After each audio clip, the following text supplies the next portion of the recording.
You know that feeling when anger hits? It feels huge, like your whole body is puffing up, and you instantly want to get louder. Think about the last time someone told you no. Your brain triggers a sudden burst of energy flooding your chest. You might notice your chest actually physically puffs up, your heart beats faster, and your voice automatically wants to shout to be heard. This intense feeling works like a signal. It is a blinking light on your internal dashboard, trying to tell you something important. Think of anger as a piece of information. It acts as a warning sign, letting you know something in your world needs your attention. On this dashboard, a warning light turns on to show a door is open or fuel is low.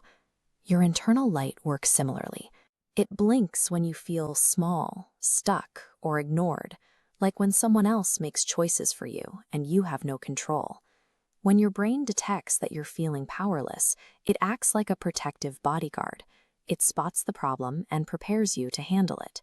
To help you stand up for yourself, the bodyguard sends a sudden jolt of extra energy through your body. This gives you the physical strength you need to address what's unfair. Your brain delivers this energy automatically, but once it arrives, you decide how it is spent. This power surge hits like a lightning strike, loud and bright. It feels big, but leaves a mess behind. Next to it, a campfire represents steady power. It glows and stays warm without exploding, calm but just as strong. When that energy arrives, you stand at a crossroads. You can choose to explode, you can choose to disappear, or choose to stand steady. Standing steady is how you use that energy to actually fix the problem. Using steady power is a skill we can practice. The goal is to learn how to guide that extra energy so it works for you. Step 1 is the power check. When that angry energy bubbles up, hit an internal pause button and become a detective. Ask yourself, do I feel powerless right now? Maybe something feels unfair or someone isn't listening. Just noticing the cause is a huge step. Step 2 is the choice reminder. Imagine you're in the driver's seat.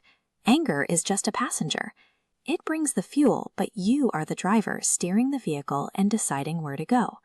Remembering that you choose your response, even when the passenger is loud, keeps you in control.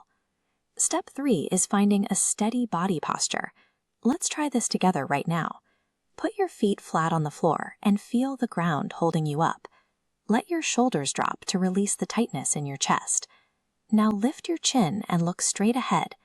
Take a slow breath in through your nose and a long, slow breath out. Feel that?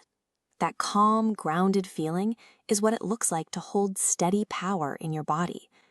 Real strength isn't about never feeling angry. It's about understanding that the anger is just energy, and you are the one who decides how to use it. Yelling like a volcano can feel strong for a second, but it doesn't solve the problem. Staying quiet and pretending everything is okay doesn't solve it either.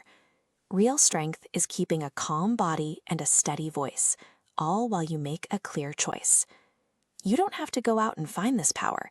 It is already inside you, ready for the next time that blinking light turns on.